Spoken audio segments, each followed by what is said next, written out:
श्री स्वामी समर्थ. स्वागत आहे तुमचं माझ्या YouTube चॅनलवरती. आजचा दिवस तुम्हाला खूप छान, सुखाचा, समाधानाचा जाऊ देत, हीच मी स्वामींच्या चरणी प्रार्थना करते आणि आजच्या या नवीन व्हिडिओला सुरुवात करते. सगळ्यात आधी माझ्या सर्व YouTubeच्या फॅमिलीला दिवाळी लक्ष्मीपूजनाच्या खूप खूप साऱ्या शुभेच्छा. दिवाळीचा सण साजरा करताना लहानापासून मोठ्यांपर्यंत सर्वांच्या आनंदाला उधाण येते. दिव्यांचा लखलखाट आणि फटाक्यांची आतिषबाजीची सर्वत्र धूमधाम असते. याच दिवाळीच्या पर्वात मोठ्या भक्तिभावाने लक्ष्मी कुबेराचे पूजन केले जाते. यंदा 1 नोव्हेंबर 2024 वार शुक्रवारी म्हणजे आज लक्ष्मीपूजन आहे. आर्थिक संपन्नता लाभावी, घरामध्ये सुख शांती नांदावी यासाठी देवांना आराधना केली जाते. मात्र अनेक कुटुंब आर्थिक समस्यांचा सामना करत असतात. दिवाळीच्या दिवशी शास्त्रात सांगितलेले काही सोपे उपाय केल्यास देवीची कृपा दृष्टी सदैव आपल्यावरती राहते आणि घरामध्ये सुख समृद्धी प्राप्त होते. तर असाच एक अतिशय प्रभावी उपाय मी आज या व्हिडिओमध्ये शेअर करणार आहे. या उपायामध्ये आज शुक्रवारी आलेल्या दिवाळी लक्ष्मी पूजनानंतर तुम्हाला संध्याकाळी घरातून बाहेर ही एक वस्तू फेकून द्यायची आहे. ही वस्तू घराबाहेर फेकल्यामुळे तुमच्या घरातील सर्व दोष, तुमच्या मार्गामध्ये येणाऱ्या सर्व अडचणी, घरातील दुःख, दारिद्र्य संपूर्णपणे नष्ट होईल आणि तुमच्या घराची, मुलांची, पतीची भरभरून अशी प्रगती होईल.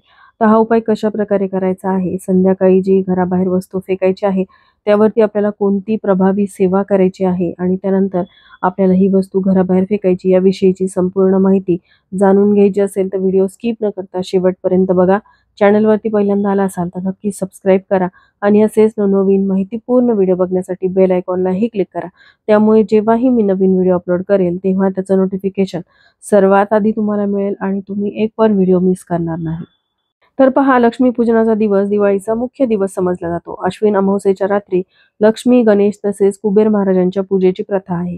त्यांचे पूजन आपण करतोच. त्याला जोड आपल्याला द्यायची आहे ती म्हणजे ज्योतिषशास्त्राने सांगितलेल्या एका उपायाची, जेणेकरून तुम्हाला लक्ष्मी कृपा तर प्राप्त होईलच, शिवाय वर्षभर आर्थिक अडचणींना सामोरे जावे लागणार नाही.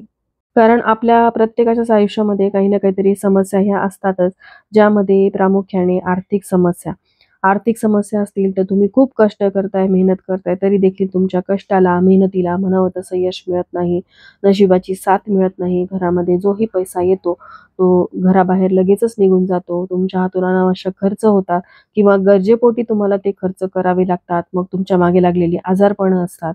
आजारपणांच्या उपचारासाठी तुम्हाला नाईलाजाने हा पैसा खर्च करावाच लागतो आणि महिना अखेरीस तुमच्या घरामध्ये पैशाची चणचण ही कायम असते. मग तुम्हाला मूलभूत गरजा भागवण्यासाठी वारंवार इतरांकडून पैसे उधार, उसनवारीवर घ्यावे लागतात किंवा कर्ज घ्यावं लागतं. मग कर्जाचा डोंगर जो आहे तो वाढत चाललेला आहे. त्यातून बाहेर पडण्याचा मार्ग काहीही केल्यास सापडत नाही. त्याचबरोबर बऱ्याचशा घरांमध्ये पैसाही मुबलक प्रमाणामध्ये असतो, तरी देखील काहीही कारण नसताना घरामध्ये सतत वादविवाद, भांडण, कलह होतात. कोणाशीही कोणाचं पटत नाही. कारण याला कारणं असतात ती तुमच्या घरातली नकारात्मकता किंवा तुमच्या घरामध्ये असलेले वास्तुदोष किंवा तुम्हाला असलेले पितृदोष. बघा, हे लक्ष्मीपूजन अमावास्येच्या दिवशी आलेलं आहे. अमावास्येच्या दिवशी पितृदोषापासून देखील तुम्हाला मुक्ती मिळू शकते काही उपायांमुळे. तर हा जो उपाय मी तुमच्यासोबत शेअर करणार आहे, या उपायामुळे जेही घरामध्ये असलेले दोष, तुम्हाला असलेले दोष किंवा घरामध्ये असलेली नकारात्मकता, वास्तुदोष संपूर्णपणे नष्ट होतील आणि तुमच्या घरामध्ये सुख समृद्धी येईल, घरामध्ये अखंड लक्ष्मी नांदेल. तसं दर महिन्यालाच अमावस्या येते. प्रत्येक अमावस्येला हा उपाय केला तर तुमच्या घरामध्ये हळूहळू फरक तुम्हाला जाणवतो. पण दर महिन्याला प्रत्येकाला हा उपाय करणं शक्य नाही. पण दिवाळीची अमावस्या ही सगळ्यात मोठी अमावस्या असते. त्यामुळे महिलांनो, ही कळकळीची विनंती करते की आज हा वेळात वेळ काढून उपाय तुम्ही नक्की करा. रात्री 12 पर्यंत तसंही आपल्याला जागरण करायचं आहे.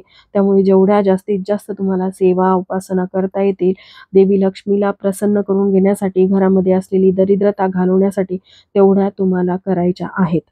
दिवाळीच्या निमित्ताने आपण आपल्या घराची सजावट केलेली आहे, दिव्यांची रोषणाई केलेली आहे. या झगमगाटातच आपल्याला आज आंब्याच्या पानाचं तोरण लावायला विसरायचं नाही. त्यामुळे लक्ष्मी आगमनाचा मार्ग मंगलकारक होईल आणि नकारात्मक ऊर्जा घरामध्ये प्रवेश करणार नाही. घरामध्ये सकारात्मक वातावरण राहील. तसेच लक्ष्मीपूजेमध्ये आपण जे फराळाचे ताट ठेवतो, त्याचबरोबर घरी केलेल्या स्वयंपाकाच्या ताटाचा नैवेद्य देखील आपल्याला दाखवायचा आहे. या अगत्याने आणि आपुलकीने शीघ्र लक्ष्मी कृपा होते. त्याचबरोबर या दिवशी लक्ष्मी स्वरूप आपल्या घरातील केरसुनी म्हणजे झाडू, तो लक्ष्मी पूजेला ठेवला जातो. त्याचंही आपल्याला विधिवत पूजन करायचं आहे. आपल्या घरामध्ये लक्ष्मीपूजन जे आहे ते संध्याकाळी केलं जातं. तर सगळ्यात आधी अंगणामध्ये दिव्यांनी रोषणाई करायची, तुळशीसमोर शुद्ध गाईच्या तुपाचा दिवा लावायचा, देवघरासमोरील दिवा प्रज्वलित करून तिथे देखील धूप अगरबत्ती लावून घ्यायची आहे. लक्ष्मी पूजनाची मांडणी तुम्ही दिवसभरामध्ये केलेली असेल, ती मांडणी केल्यानंतर आपल्याला पूजेला बसायचे. पूजेला बसण्याआधी स्वच्छ हातपाय वगैरे धुवून नवीन वस्त्र परिधान करून लक्ष्मीच्या स्वागताची तयारी करायची आहे आणि त्यानंतर आपल्याला विधिवत लक्ष्मी पूजन करायचं आहे आणि मग आपल्याला हा उपाय करायचा आहे. बघा, संध्याकाळी 6:30 पासून ते रात्री 12 पर्यंत तुमच्या वेळेनुसार तुम्हाला हा उपाय करायचा आहे. आज अमावस्या ही संध्याकाळी 6:16 समाप्त होणार असली तरी उदय तिथीनुसार ही अमावस्या दिवसभर ग्राह्य धरली जाते. त्यामुळे ज्याही तुम्ही सेवा उपासना कराल तुम्ही त्या या काळामध्ये करू शकता, म्हणजे रात्री 12 पर्यंत कधीही करू शकता.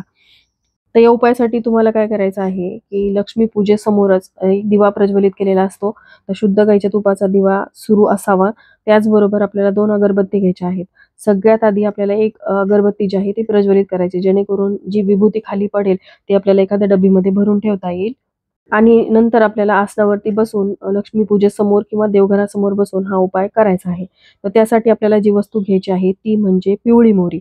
पिवळी मोहरीच या उपायासाठी वापरायची आणि फक्त पिवळ्या मोहरीचा हा उपाय आपल्याला करायचा आहे. पिवळी मोहरी तुमच्या घरामध्ये नसेल तर आजच्या दिवशी थोडीशी पिवळी मोहरी विकत आणा. पिवळी मोहरी अनेक तांत्रिक क्रियांसाठी वापरली जाते. घरामध्ये असलेली नकारात्मक ऊर्जा खेचून घेण्याची क्षमता ही पिवळ्या मोहरीमध्ये आहे. त्यामुळे थोडीशी पिवळी मोहरी तुम्हाला घ्यायची आहे. त्यानंतर ती पिवळी मोहरी अगदी थोडीशी 1 चमचाभर तुम्ही एखाद्या वाटीमध्ये घेऊन ती उजव्या हातामध्ये पकडू शकता किंवा तुमच्या उजव्या हातामध्ये तुम्हाला ही पिवळी मोहरी घ्यायची आहे आणि त्यानंतर आपल्याला काही सेवा देखील करायच्या आहेत. सेवा करून या पिवळ्या मोहरीला अभिमंत्रित करायचं आणि त्यानंतर या पिवळ्या मोहरीचं काय करायचं हे मी पुढे शेअर करतेच. पण त्याआधी आपल्याला जी सेवा करायची आहे ती म्हणजे बघा, यासाठी तुमच्या घरामध्ये जर नित्य सेवा स्तोत्र मंत्र ही पोथी असेल तर ती पोथी तुम्हाला घ्यायची आहे. पोथी नसेल तर ही सेवा तुम्ही YouTubeवरती लावून द्या. श्रवण करत ही सेवा केली तरीही चालेल, हरकत नाही. तर आता ही पिवळी मोहरी तुम्ही तुमच्या उजव्या हातामध्ये घेतल्यानंतर नित्य सेवा स्तोत्र मंत्र या पोथीमध्ये दिलेल्या वल्गा सूक्ताचं आपल्याला पठण करायचं आहे. तर वल्गा सूक्त तुम्हाला 1 वेळा नाही तर 11 वेळा पठण करायचं आहे.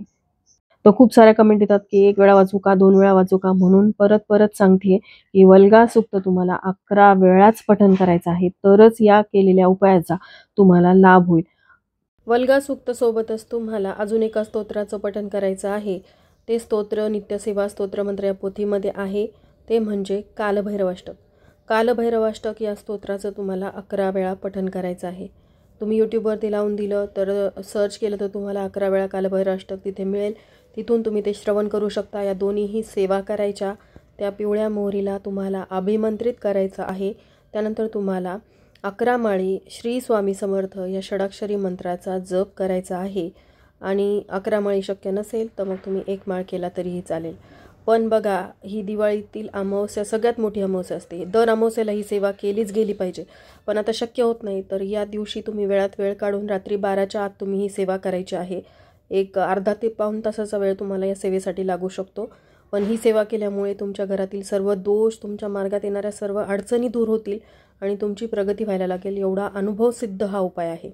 आता ही पिवळी मोहरी अभिमंत्रित केल्यानंतर तुम्हाला काय करायचं आहे, आपल्या घराच्या प्रत्येक कोपऱ्यामध्ये ही पिवळी मोहरी थोडी थोडी टाकायची. म्हणजे आता तुमचे जेवढे बेडरूम असतील, किचन, हॉल, तर प्रत्येक बेडरूमच्या कोपऱ्यांमध्ये 2-2 असे दाणे पिवळ्या मोहरीचे टाकायचे. किचनमध्ये असे 4ही कोपऱ्यामध्ये पिवळी मोहरी टाकायची आणि त्याचबरोबर हॉलमध्ये पण टाकायची. पण टॉयलेट बाथरूम सोडून, टॉयलेट बाथरूममध्ये आपण कोणतीही सेवा किंवा उपाय करत नाही. त्यामुळे ही काळजी तुम्हाला घ्यायची आहे. ती पिवळी मोहरी आपण जी टाकलेली आहे तिचं काय करायचं, तर सकाळी आपण उठल्यानंतर आपल्या घराची झाडझूड वगैरे करतो त्यावेळेस आपण ही जी पिवळी मोहरी आहे ती सगळी सुपलीमध्ये गोळा करायची आहे. आणि त्यानंतर तुमच्या घराच्या बाहेर जर तुम्ही डस्टबिन ठेवलेली असेल तर डस्टबिनमध्ये टाकू शकता किंवा एखाद्या झाडाच्या मुळाशी ही पिवळी मोहरी टाकून द्यायची. सगळी नकारात्मकता, सगळे दोष घरातले ते सगळी ही पिवळी मोहरी शोषून घेते आणि सर्व आपल्या घरातले वास्तुदोष जे आहेत ते नाहीसे होतात. एवढा हा सिद्ध प्रभावशाली उपाय आज दिवाळी लक्ष्मीपूजनाच्या दिवशी तुम्ही नक्की करून बघा, तुम्हाला अनुभव येईलच. तर चला, याबरोबरच आजचा हा व्हिडिओ मी इथंच एंड करते. व्हिडिओ आवडला असेल, थोडा जरी हेल्पफुल वाटला असेल तर व्हिडिओला लाईक, शेअर, सबस्क्राईब करायला विसरू नका. भेटूयात अशाच एका नवीन व्हिडिओसोबत. तोपर्यंत सर्वांना श्री स्वामी समर्थ.